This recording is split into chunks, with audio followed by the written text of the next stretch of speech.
Hi, I'm Cheryl Kagan, very proud to be the Senator for Gaithersburg and Rockville. Welcome to this week's edition of Kibbitzing with Kagan. With me today is a really terrific guest, Secretary Jake Day, the head of Maryland's Department of Housing and Community Development. Mr. Secretary, thank you so much for taking the time to chat. Senator, thanks so much for having me. I'm excited. Me too. I have so much to cover because housing is a fundamental issue. But before we go into your current job, we're going to start a little bit about your history. You were born in Salisbury, you grew up there, you were involved in Wycomico politics and served as a county commissioner and then as mayor. You got a lot done. Why don't you talk about Salisbury and your leadership there?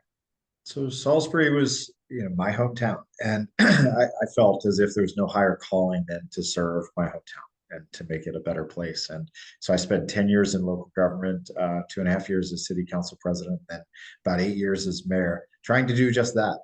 And many of the issues that we confronted are issues that the Department of Housing and Community Development today would help communities like Salisbury with. So I feel like I'm still getting to help my hometown in many ways. That's awesome. You were also president of MML, the Maryland Municipal League, and helped facilitate, coordinate, and advocate for all 157 cities and towns around the state. What did you learn from visiting and other cities and towns and collaborating with those leaders? Well, one thing I learned was that there's a commonality between the people that you'll find in leadership positions across communities and across levels of government, in that there is still just a spirit of service among many of them, that they care about their neighbor, they care about their community, and they want to make things better. Doesn't mean they'll always agree on how to get there, but they will have that common sense of service and that spirit. I also found that we've got a lot of great champions that love our municipalities, yourself included, which makes work a lot easier. And then truly, what I found was that every single jurisdiction in the state, and it's probably true across America, but every one of those 157 municipalities is different, is unique, but that the challenges that need to be solved in each of those places can probably be done so by adopting the same solutions and learning from people who have gone before you. So while at every community, every council chambers, there will be people that will shout, no, we can't do what Rockville did, or we can't do what Bowie did, or Elkton. You probably can. Right. And we learn so much from each other. And that's the beauty of an organization like MML. Love it. Love it. Love it. You got your degree from the University of Maryland, go Terps, in architecture. Did you think that you might go into that as a field? And you then got a master's in environmental design, urban design, and environmental policy, and taught environmental policy as an adjunct at Salisbury University. Talk about sort of that trajectory. Yeah, all of those things exist on a continuum for me. And it's all about the environment that we're given and what we do with it. I have a real fascination for place and for how people interact and live together, and ensuring that the design of the built environment actually makes all of those things better and easier. We know it affects people. We know it affects the trajectory of human lives. And we know that deliberate policy decisions have an impact, sometimes negative. But for me, it's all about starting with the limited gift that we're given is planet Earth, and what we do with it, how sensitive we are to it, how we take care of it. And so while architecture was a passion of mine from an early age, as a little kid playing with Legos, it has the design tools that I get to use on a daily basis have certainly changed. But I will tell you, there's a guy named Joe Riley. He was mayor of Charleston, South Carolina for 41 years. And they call him the mayor of mayors. Mm. And Joe Riley said that mayors ought to be the chief urban designers of their city. They have to care about details. They have to care about homes. They have to care about the interrelationship between buildings and those public spaces that we're given. And so I got to be the chief urban designer for my city, and the chief environmental advocate for my community, and as a mayor. And so I think all of those things exist on a continuum, and I'm still getting to work on those things every day. Amazing.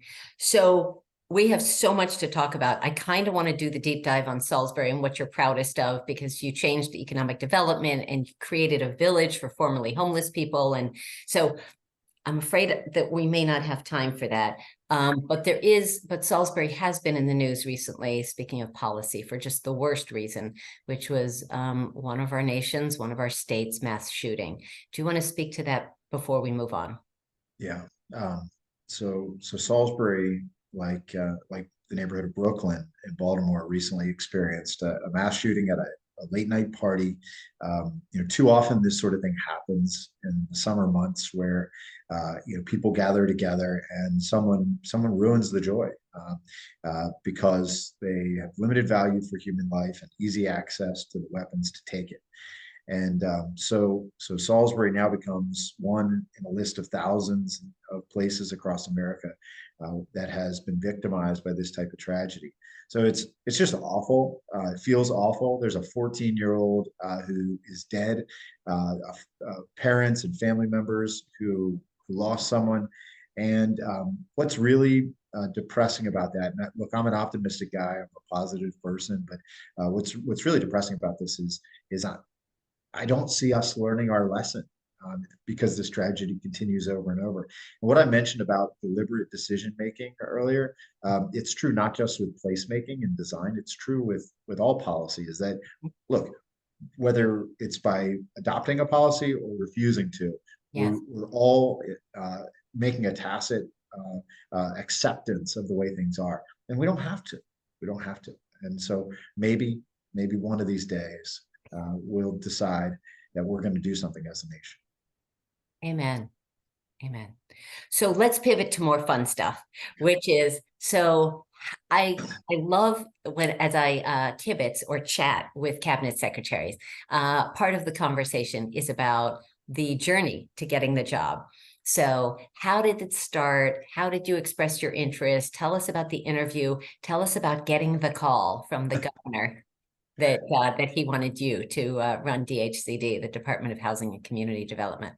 Senator, there's always mystery around those things, right? And it always feels like there's a story, and I've got mine, and I want to make sure that I listen back to every single one of the other They're secretaries. great. They are great stories, every one of them. Yeah. So mine started with a look. I want to go back. I got a phone call in June of 2021. I'd been home from a deployment in East Africa for a month. I got a phone call at 7 in the morning from an unknown number on my cell. I picked it up, and it was Wes Moore. And Wes was announcing around then that he was going to be a candidate. I think his name had been in the news a little bit as he explored. And this guy just called and said, look, I've been there, and I know what it's like to be away for a year. I know what you're dealing with, and I just wanted to say welcome home and thank you. Mm-hmm. And he didn't ask for anything else at that point in time. He just called as a fellow veteran and a new friend, and I was so impressed by that. So look, we had him down here in Salisbury. Do you know, this is where I might want to interrupt and remind you who you endorsed, but I'm not going to do that. Well, don't do that. don't do Because that. one of us in this podcast, one of us endorsed Wes Moore in the fall of 2021, super early, and the other one is blushing. But keep going. I am. I can see it. So look, while I was overseas, I did endorse an old friend, and that was not in my notes, just so you know. I was that's not fine. bringing that up. I walked us into this, so that's fine. And I think our governor understood, and that when he made that phone call, I had already endorsed, which was very early. But look, I'm a political neophyte here on the Eastern Shore. We all make mistakes. But look, I then hosted a fundraiser here in Salisbury, a very successful fundraiser from the Eastern Shore standpoint. After the primary election? After the primary. Okay, so summer of 2022. That's right. And it was on the governor's birthday. Nice. So we had the governor and the first lady and the lieutenant governor here on his birthday. The first lady let him be with us on his birthday. Very impressed. Yeah. So we owed her a debt of gratitude. So I walked I walked out of that room with him. We just talked a little bit about transportation policy and housing policy and placemaking. Maryland's giving up the mantle of leadership on smart growth, I think, during the last administration. Yeah. And so we talked, and I texted him a few days later, and I said, look, I'm fortunate to have my job. I love what I do. But if, I had an opportunity to work for you, here's what I would push for, and here's what I'd want to achieve. And he texted me back in a very positive way. And that was that. And then, I talked to a former manager of a transition team who led a transition as Lieutenant Governor Anthony Brown. And I said, what do you do in a moment like this if you actually want to be considered? Right. And he said, you play by their rules. He said, a lot of people, senior executives from across industry and government are going to say, look, I have an in, I'm the big timer. They Right. want me, and they're not going to get a shot. You play by their rules. They tell you that there's an online portal to submit a resume, you do it. They tell you what time it's due, you get there. You play by all the rules. So I did. I just submitted a resume, Yeah. and then I got a phone call, and it Right. was, we want to have an interview. And I had an interview. Then I had a meeting with Kagan Harris in a coffee shop in Annapolis. Kagan Harris, who is now the governor's chief of staff. And that was the second interview. And then the final interview with the governor, where he made the offer himself. He made the offer in person. We did a Zoom call. But it was, okay, but no, but not afterwards. Okay, cool. All right. So working with others in this extraordinary cabinet, the collaborations that I've been hearing about from each of the cabinet secretaries are so exciting, and it's what government should be. So I had thoughts about how you work on climate issues with the Secretary of the Department of the Environment, planning issues. City planning is critically important, and housing planning with the Secretary of Planning, Secretary Flora, and veterans, caring for our veterans and finding more housing with them with Secretary Woods. And we'll get to your military career again. But talk about how you start to wrestle this huge department with challenges, with a huge agenda, and collaborate and work across the field. Yeah, so there's a lot of things that I want to add. I'll do it in rapid fire here. Yeah. Number one, you plan. We're leaders, and so our obligation is to plan. Just in the military, we say officers plan and NCOs execute. Non-commissioned officers. That's right. I'm sorry. Yes, non-commissioned officers execute. That's not to suggest that we don't have to get our hands dirty, but it's our obligation to lay forth a well thought out plan to achieve success on the various challenges, whether we're talking about housing, whether we're talking about blight in Baltimore, whether we're talking about the small business dynamic on main streets across the state. All of those things require detailed and meaningful and well-resourced plans. And so it's my job to do that planning. So we're doing that right now. I'm writing the state strategic housing plan. In fact, it is completed draft form. That plan is something that I look forward to discussing with the governor and the General Assembly. So we're really, really excited about that process. Explain that. So you're creating the whole plan for the state, but how do you tell Gaithersburg and Rockville, which have their own planning authority and zoning authority, this is what you're going to do? You're 100% right to ask that question and express that caution.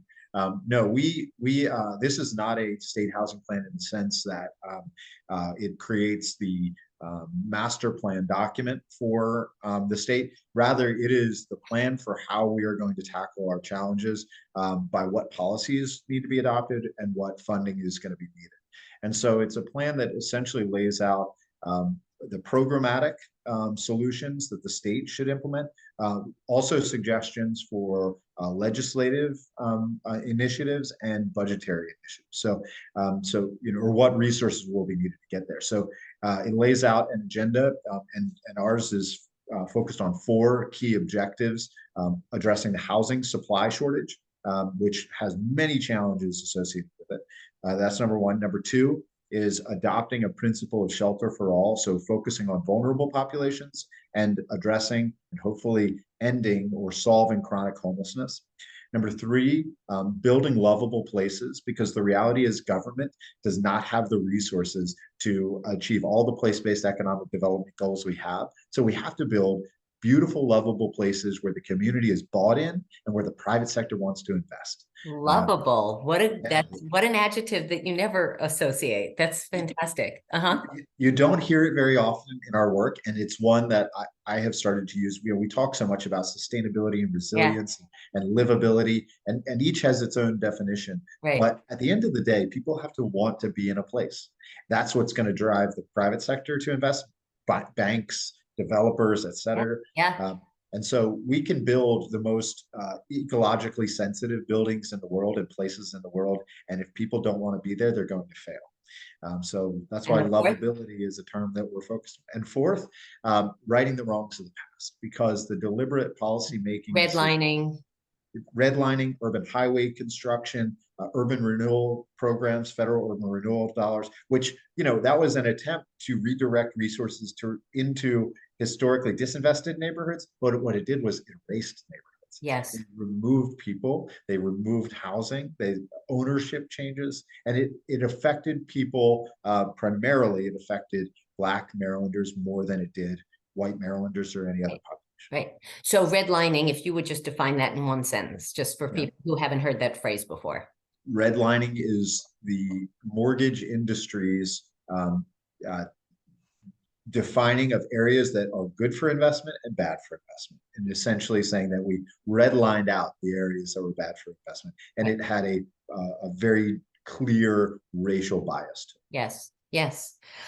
So affordable housing, I often talk about how in my career, before I was ever elected or afterwards, I worked on abortion rights, I worked on gun control, two of the most controversial issues, but by far the hardest issue I ever worked on was affordable housing.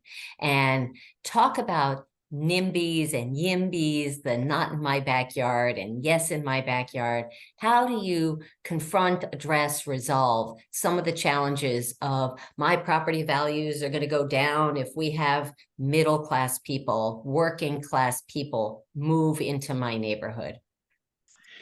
Well, I think we start by acknowledging the facts, and the facts on the ground are this: we have a shortage of 120,000 housing units in Maryland. And the consequences of that fact, the symptoms that Maryland families are dealing with today, is that there are maybe a couple of dozen families that aren't sitting around their dinner table at some point over the last few months and saying, we can't afford our rent, our mortgage is higher than we want it to be, we can't buy a new house because we can't afford it, or if we could afford it on paper, the mortgage rates or the interest rates are such that we couldn't afford our monthly payment without a drastic change in our lifestyle.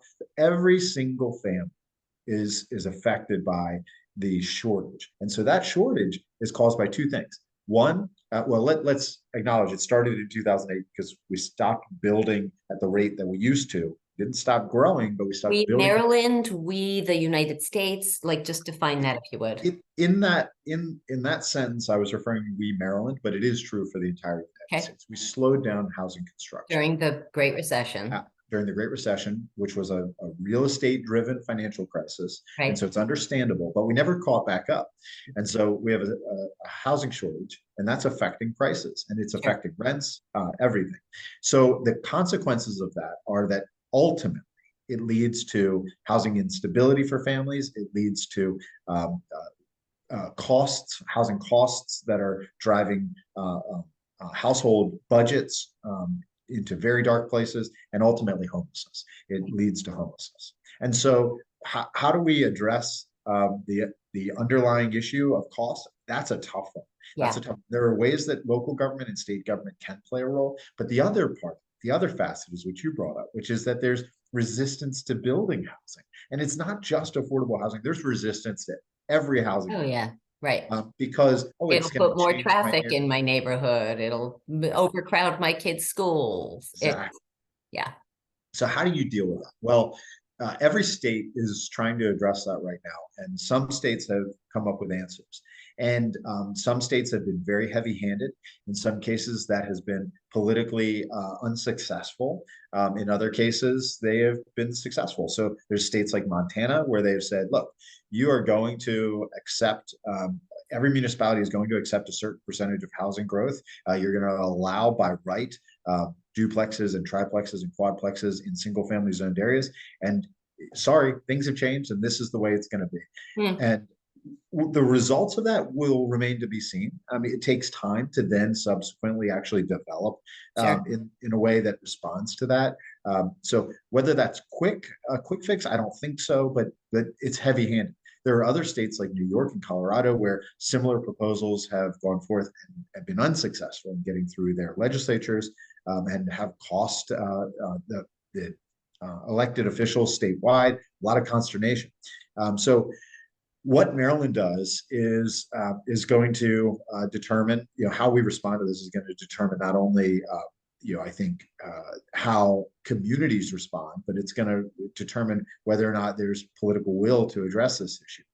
I think it's a combination of things that are needed. I think we are going to need to have targets for jurisdictions. We're going to need to address this through a fair housing lens because resistance of accepting affordable housing is in violation of both federal and state law. Those are new things, by the way. Those are new requirements. So we're really just getting to a place where we're going to be able to ask jurisdictions to accept more housing and insist that they do. And then we also, like I said, have to do a better job listening and building places where people want to be. I think our lovable places, our community engagement tactics, developers, state, local are really weak. But civic leaders and all of that. You talked about with MML, with the president of the Maryland Municipal League, how much that cities and towns can learn from each other. You've referenced Montana, New York, and Colorado. Is there an avenue for the 50 states or 50 states in DC to swap ideas and learn from best practices? Is that formalized or is it more informal? It is informal. There are forums for us to do it, but you're 100% right. Yeah. And in fact, there is something called the National Council for State Housing Agencies, the NCSHA, and that group, which is an advocacy group of the 55 housing finance agencies from across the country, is a place where information on building affordable housing can be shared among states. But I'll tell you, the one major thing that I saw that had atrophied during the last administration in DHCD. DHCD, got a lot of resources, grew a lot. I think the General Assembly and the administration, if they found common ground in DHCD, it was this is a vehicle to do a lot of good. So a lot was gained where other state agencies lost a lot. But what was your percentage of vacancy that you inherited of vacant shortage employment? Yeah, I think it was about 10%, 35 people. Okay. So That's fairly better small. than some other departments. That's right. And we're down to 7%, and we're going to get to our target of 5.69% very soon. Good. Okay. Go ahead. Well, I was just going to say, the one thing that atrophied was our policy. That's where I'm going next. Okay, so you have a lot of programs that folks don't likely know about. So the average person watching this who is not a political insider and doesn't know what DHCD is until watching this, talk about the Homeowner Assistance Fund, the Small Business Credit Initiative. Talk about that if you would. What else should people know? Student loan, the challenges for home ownership. That's something that former Governor Hogan seemed to be focused on. Give us a quick overview and where people can go for more information. So look, we are, I think, a really diverse agency. And no, I don't think people realize what we do. So we're essentially a bank. So we are a state department, but we're also essentially a special fund, almost private bank, like most states have, and all states have an HFA. In most states, they are totally Housing Finance Authority, Housing Finance Agency. In most states, those are independent of state government with appointed leadership through a state administration. In our state, it's one and the same. We are part of DHCD. and I have an assistant secretary who leads the community development administration, Greg Hare, great guy. So we are a lender, not only for affordable housing development, so we build affordable housing. We're a mortgage lender, so we lend over $1 billion a year in mortgages. So my bank turns me down for a mortgage. I can go to the government and get a mortgage through you all? You can go to the government and get a mortgage through us, and usually on far better terms. Dang. So why would I go to my bank then? Why well, because we have limited resources, and Okay. so what we do is we provide lending to first-time home buyers mostly. Got it. Now, when we do, we actually offer usually better rates, better terms, and down payment assistance and closing cost assistance. So we do that in a number of ways. And we do that in partnership with local government in some cases. So like Montgomery County, Greenbelt, City of Greenbelt, where they put money in, we put money in, and we assist buyers. On top of that, we have Smart Buy. Smart Buy pays down up to $50,000 of college debt, of student loan debt, in addition to lending to the first-time homebuyer to help bring down their total debt burden for their household. If President Biden's proposal, which got shut down by the Supreme Court recently, if that gets reinstated in some way, would that change the Maryland program? That's a good question. I think we'd still want to play a role there because a first-time home buyer with student loan debt, if it's not completely forgiven, and I don't think the federal program completely forgave all debts. I think it had a limit. It was a cap on earnings. So there might still be a role for the state of Maryland to play. Okay. And I think we can look at other things. I mean, there might be medical debt or other ways that the state could be helpful to families that are in dire straits, transition from a rent burdened household to an owner occupied household that's building wealth. I have a few more questions before we get to our Fast Five. Okay. Speak briefly, if you would, about the impact of COVID, because you talked about the Great Recession and the challenge on housing and urban development and stuff. Talk about COVID. Sure. So you could look at COVID as having a very negative impact on housing dynamics in the state because it certainly made households more burdened by whatever costs that they were dealing with, potentially changing work dynamics. The state of Maryland, DHCD, had even more resources to work with during that time, eviction prevention. So that mostly came from the federal government. Huge federal resources that came in, emergency rental assistance program called ERAP, and the housing assistance fund known as HAF. Those were designed to keep renters and homeowners who found themselves behind on either their mortgage payment, water bills, other things, or rent in their home. And we have spent almost all of the emergency rental assistance money, and we have a little bit of HAF money left. And so we're still spending down the last maybe 90 million in HAF money. And all of those things are to try to keep those people in their homes. Now, the upside of COVID is that there were a lot of protections that came during that period of time. And so the downside of being in a post-COVID environment is that now we've got families that saw their rent debt forgiven, were stabilized, or were not even allowed to be evicted because of various controls and protections that went into place, now are finding themselves being evicted again. And Maryland has the highest rate of evictions in the United States. The reasons for that are there's a lot of disagreement. I mean, the Attorney General has an opinion, we have an opinion, the judiciary has an opinion, the advocates have an opinion. What we all agree is too often that's the tool that landlords are using in this state to address payments being in arrears. Wow.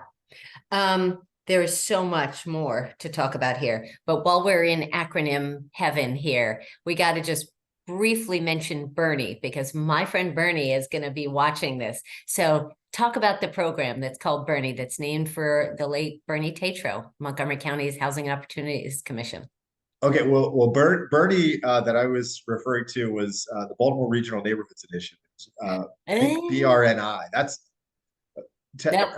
Yeah. So Bernie housing. we might have gotten our wires crossed. those All two. right, different acronym. Sorry. But but Bernie no less. Bernie, So Bernie is one of, and I failed to mention this, Bernie is one of the state's revitalization programs, which are a really, really powerful way that we are invested in community revitalization projects, whether it's, private development, whether it's a community asset, like a community center, or even a town hall. There's lots of ways we are engaged, and that's through the strategic demolition program, where we help with site preparation, the community legacy program and its counterparts, Bernie in Baltimore and Ned in the Washington metro area, in Montgomery County and Prince George's County, the National Capital Economic Development. Okay. All right. You've talked about families and housing.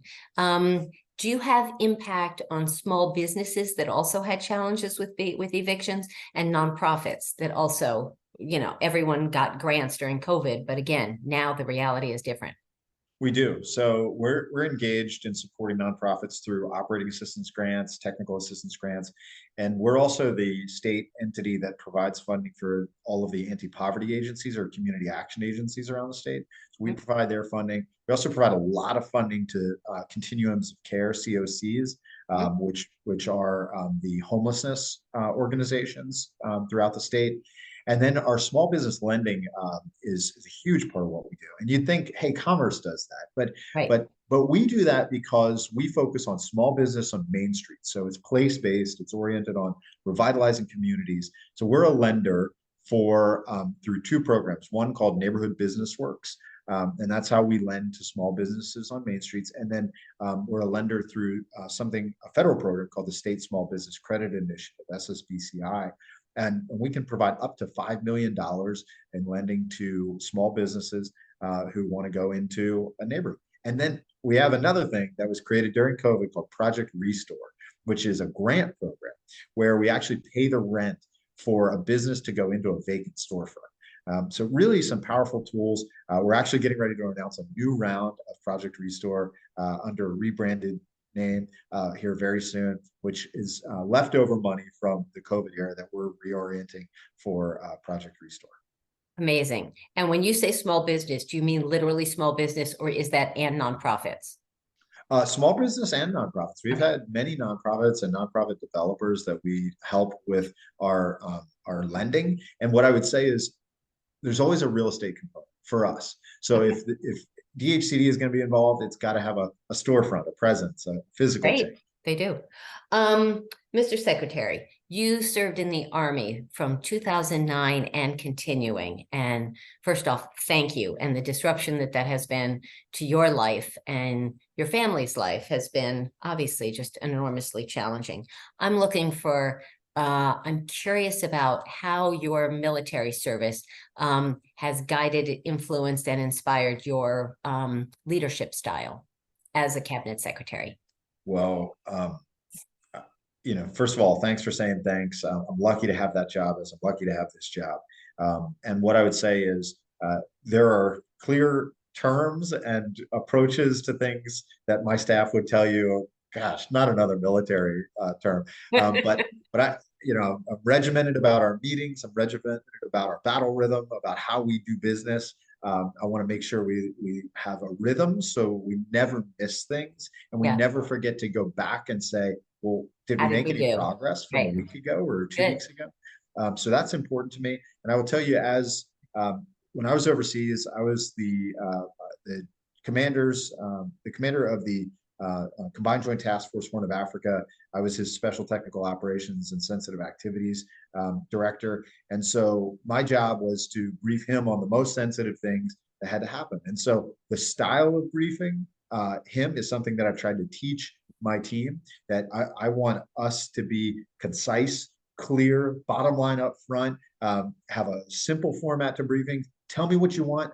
Tell me why I should give it to you. And by when. And yeah. To whom, by when. Yeah. Okay. That's right. And those are important things. Is who's responsible and what's the due date. Yep.